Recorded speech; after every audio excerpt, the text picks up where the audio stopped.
Hi guys, isn't this typical? I set myself up to make a video and the sun starts to come out. Anyway, touch wood, with a bit of luck I might be able to get out and do some shooting this afternoon. Anyway, the subject of this video. Now over the last week we've had a lot of rain here, so I haven't been able to get out and do any shooting. So I've been mooching through the internet, through the forums, things like that. And there's still this debate going on about the legendary Clothyard shaft. Now if you don't know what that is, it's connected with the legend of the English longbow, going back to the golden era of the longbow, the English longbow in the 13th and 14th century.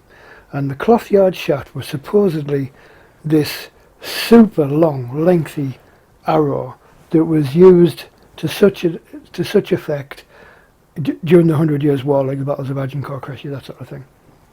But there's a lot of people out there who are still convinced that it's a 36-inch long shaft. It's not. Now why do I say this? Well, based on my own observations, not necessarily about you, but on my own observations, my own research, and evidence from the Mary Rose. Now I came to the conclusion many years ago, it's about 30 years ago now, that the Clothyard shaft was in fact 32 inches. And I've told many people this, and I've had some arguments over it as well. But I am convinced. Now here's why. First thing you've got to consider is, why is it called a clothyard?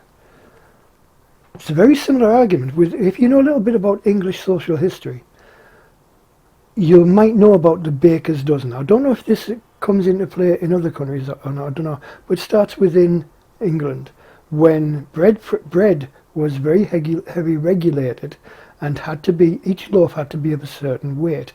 So bakers, in order to avoid fines from the inspectors, would bake an extra loaf. For every dozen they made, they'd make 13. They'd make an extra one.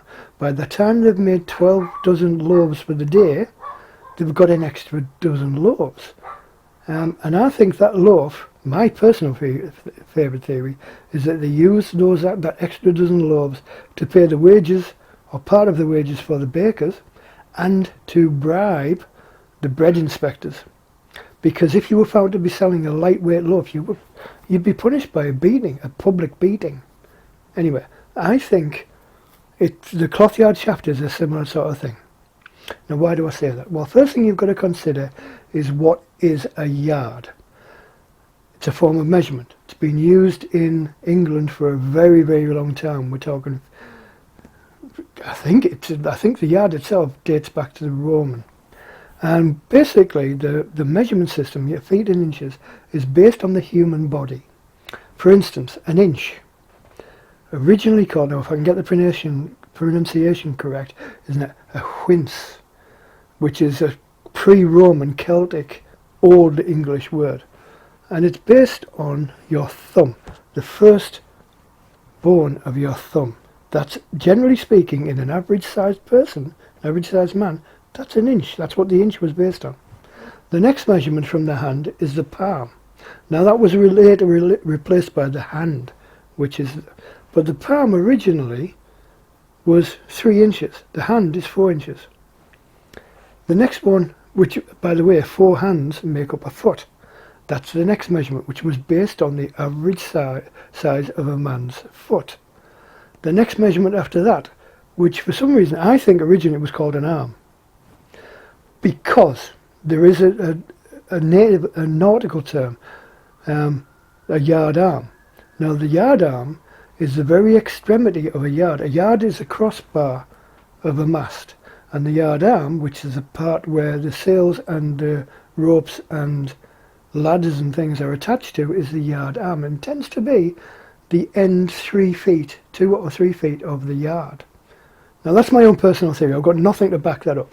But the yard itself was based on the distance from the tip of your nose to the very tip of your fingers when it's outstretched. If you're looking straight forward, on an average size man, now bear in mind the average size of a man in the 13th, 14th century was 5'10". I'm a 6-footer, so the measurement's going to be a little bit longer. But on average, from the tip of your nose, when you're looking straight forward, to the tips of your fingers is 36 inches. That's a yard. Now I think this is where the confusion arises, because we're talking about a cloth yard. Now I've actually seen guys on street markets in England measuring cloth like this, like I'm going to show you now. And the whole point behind it, similar to the baker's dozen, is to maximize your profits. Now if you, for instance, if you're in the 13th, 14th century, say for instance you bought a bolt of Spanish cotton, and just to say for instance that bolt measures 10 yards long.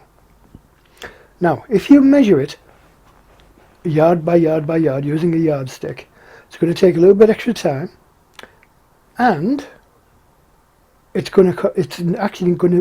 not going to maximize your profits. Now I've actually seen guys do this, and tailors do this as well.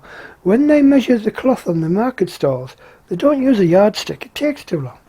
So what do? They get hold of the corner of the cloth and they literally do that, and they do that, and they do that, and each one of them on average is 32 inches, because they're measuring from where they grab hold of the cloth to the tip of the nose, or to the centre of the chest. Let's just do it like this. It's quicker, and if you're on a market stall in the street, there's less chance of you dropping the cloth on the floor, because you're keeping hold of it all the time. You're holding it to your chest.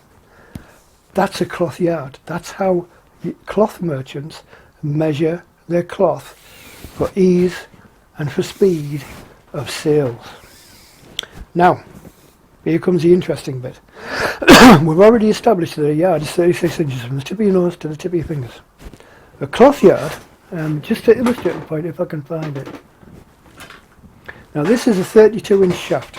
It's 32 inches long. Now if I put that on the tip of my nose,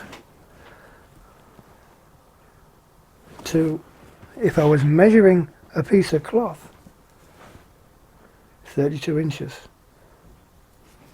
Now the 32 inches for shafts is a standard length to which shafts are cut for archery, and has been for a long time.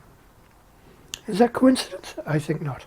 Now, next piece of proof, the Mary Rose. Now when the Mary Rose was discovered, they found and this is a wonderful thing about that ship. The Mary Rose, in case you don't know, was Henry VIII's battleship, well, his flagship, which was sunk.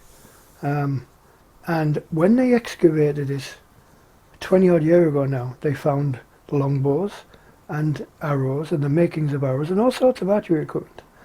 And they found, and I believe, I'm not 100%, but I believe they found 1,050 or 1,060 complete intact arrows. Now when they measured these arrows, they found they could be divided into two size groups. The first group measured from 24 to 28 inches. The second group measured from 30 to 32 inches. There's your clothyard shaft, your 32-inch shaft. Now, if you consider as well the way you shoot the longbow, there's two ways of shooting the longbow. Now, a lot of people think that the longbowmen only drew back to the chin or the nose. They didn't. They shot outside the bow as well, as in they drew back. Everybody knows they drew back to the ear. But a lot of people think that they only did it one way. It's not true. They shot both ways. They would use they would use the shorter shafts, I believe. There's no proof for this, but I believe they'd use the 28-inch shafts, which is your average draw length from the bow, from your hand back to your chin, for accuracy, for accurate shooting, specifically. And the longer shafts for distance and for heavier arrows, to give you that extra wallop for volley fire. When you're firing lots of arrows, the guys will pull back and they would volley fire. And those heavier arrows pack a fair old wallop.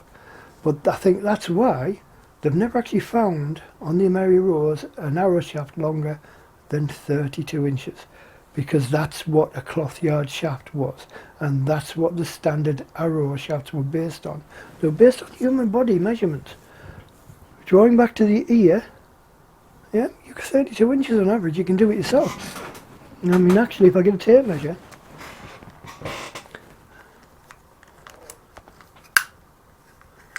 and I draw back, I don't know whether you'll be able to see, I bet it's somewhere close to 32 inches. There's not many people out there, even today, who could draw a 36-inch shaft. And there's certainly not many people who could actually do it continuously. And that's even considering that the board didn't break.